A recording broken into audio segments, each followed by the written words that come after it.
Adventure Stories. Приключенческие рассказы.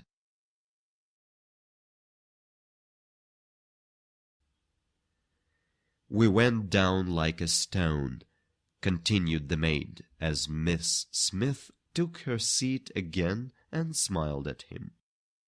"When we came up to the surface, he tried to get away again." "He might have drowned you," said Miss Smith, with an angry look at poor Arthur. "I think," said the mate, "that we went down a few more times, but I am not sure. Then we got ashore. Perhaps I did first, and pulled him after me. I am sure he fell into the water just by chance," said Miss Smith. "When you thought he was struggling to get away from you, he really was struggling to be saved. That's more like him." "Well, they are all right now," said Mrs. Smith, "and his fellow is going to have the Royal Society's medal for saving Arthur, I'm sure." "No, no," said the mate hurriedly. "I wouldn't take it. I couldn't think of it."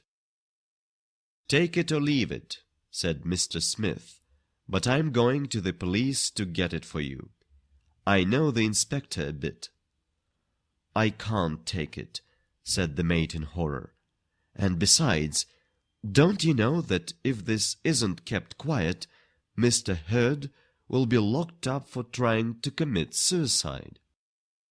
"And I'd sooner lose 50 medals," Mr. Dix continued. "What's the good of my saving him if he is locked up after it?" These words made a deep impression upon everybody in the room, and they began to praise the mate. Then Miss Smith turned and looked at Mr. Hurd. "Arthur, you can say that you fell into the water quite by chance, and then Mr. Dix would get the medal," she said softly. "Say," shouted the angry Mr. Hurd, "say I fell by—" He could not go on speaking, he was so angry. He stood shaking with anger and looking at the company for a few moments. Then, throwing open the door, closed it behind him with a bang that made the house tremble. The mate followed half an hour later, and the whole Smith family went with him. Mr. Dix pointed out the place where he had saved Mr. Hurd. Then they went to the ship, and Mr. Smith told the whole story to the skipper, whom they had found sitting on deck smoking a pipe. Everybody at Pebblesea knew about the mate's courageous act the next day. He became a hero, and everybody knew he had not won a medal for saving Mr. Hurd's life. Small boys followed him in the street. Half of Pebblesea knew when he called on the Smiths and discussed his chances with Emma. 2 nights afterwards, when he and Miss Smith went for a walk in the loneliest place they could find, a crowd followed them all the way. The Starfish was away for 3 weeks. But the little town no longer looked dull to the mate as the ship entered the harbor one evening.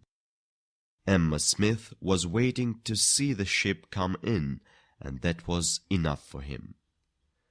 For 2 or 3 days they were perfectly happy. Then suddenly the figure of Arthur Hurd appeared in their way. They could not get rid of him. He followed them everywhere.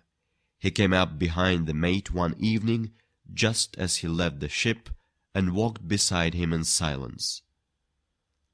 "Hello," said the mate at last. "Hello," said Mr. Hurd. "Are you going to see Emma?" "Yes, I am going to see Miss Smith," said the mate. Mr. Hurd laughed. It was not a gay laugh. "And we don't want you to follow us everywhere," said Mr. Dix firmly. "I suppose it will do you good to know that you have never had a chance with Emma. She told me so." "I shan't follow you," said Mr. Herd. "It's your last evening, so you'd better make the most of it." He turned away from the mate and walked off. The mate, thinking of Mr. Herd's last words, went thoughtfully on to the house. He forgot the whole matter during his long walk with Miss Smith. He only remembered it at 9 o'clock that evening, when a knock sounded on the door and Mr. Herd came in. "Good evening, all," he said. "Evening, Arthur," said Mr. Smith. Mr. Herd calmly entered the room and closed the door behind him. "Is anything the matter, Arthur?" said Mr. Smith. "I've got something to tell you," said Mr. Herd, staring at the mate.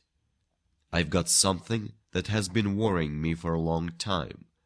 I've told you a lie." "You have often told lies, Arthur," said Mrs. Smith. "I remember—" "We have both told you a lie," said Mr. Herd loudly. "I didn't jump into the water to drown myself, and I didn't fall into the water by chance. And Mr. Fred Dix didn't jump after me to save me. We just went to the end of the harbor where it is shallow and walked in and wetted ourselves." There was a moment's silence, and all eyes turned to the mate.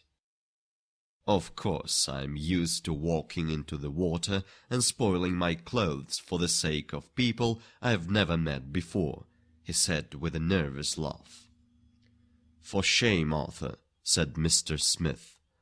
"How can you?" said Mrs. Smith. "Arthur has forgotten how it all happened," said the mate, still smiling. "All the same, the next time he jumps in, he will have to get out by himself."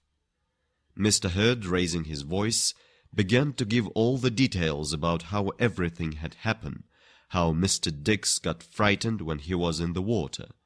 But all was in vain. Nobody believed him. "If that is so," said the mate with a sarcastic smile, "you had better try something else next time." "Very well," said Mr. Herd in quieter tones. "I challenge you to come along to the harbor and jump in your clothes where you said you had jumped in after me. They'll soon see who is telling a lie and who's telling the truth." For a second or two Mr. Dix was frightened. He could not swim. But then he stood up and said he accepted the challenge. Miss Smith begged him not to be foolish, but he insisted on going to the harbor. Emma asked her mother to get some dry clothes ready, and taking the mate's arm, led the way to the harbor. The night was fine but dark. A cool breeze blew up from the sea. The mate began to feel sorry he had accepted the challenge. Trying to hide his fear, he talked and laughed all the way there. When they arrived at the place, they stopped. Miss Smith, looking down into the dark water, trembled with nervousness. "Be careful, Fred," she said, laying her hand upon his arm. The mate looked at her calmly. "All right," he said gaily. "I'll go in and then out at once. You run to the house and help your mother to get dry clothes ready for me." His tone was so calm and his laugh so gay that Mr. Herd began to feel that he had underrated the mate's swimming powers. "Just jumping in and swimming out again is much easier than saving a drowning man," Mr. Herd said sarcastically. Suddenly the mate saw his chance to avoid the test. "Why, nothing can please you," he said slowly. "If I do go in, all the same you won't tell us you have been lying." "He'll have to," said Mr. Smith. "I don't believe he will," said the mate. "Look here," he said suddenly as he laid his hand on the old man's shoulder. "I know what we'll do. "Well," said Mr. Smith. "I'll save you," said the mate bravely. "Save me?" said the astonished Mr. Smith as his daughter gave a weak cry. "How?" "Just as I saved him," said the mate, nodding. "You jump in and sink twice, the same as he did. Then I'll jump in and save you. Of course, I'll do my best. I promise you I won't come ashore without you." Mr. Smith was too astonished to speak, but as soon as he was able to speak, he asked, Have you ever been in a madhouse?" "No," Mr. Dix said firmly. "Well, then I'll have to save Arthur again." "Me?" cried Mr. Hurd in horror. "Yes, you," said the mate in a decided voice. "After what you said about me just now, I'm not going away without saving somebody. I must do it. Come on, in you go." "Yes, Arthur, you'll have to jump in," said Mr. Smith. "But I tell you he can't swim," protested Mr. Hurd. "He didn't swim last time. I told you so." "That will do," said the mate angrily. "We know what you said.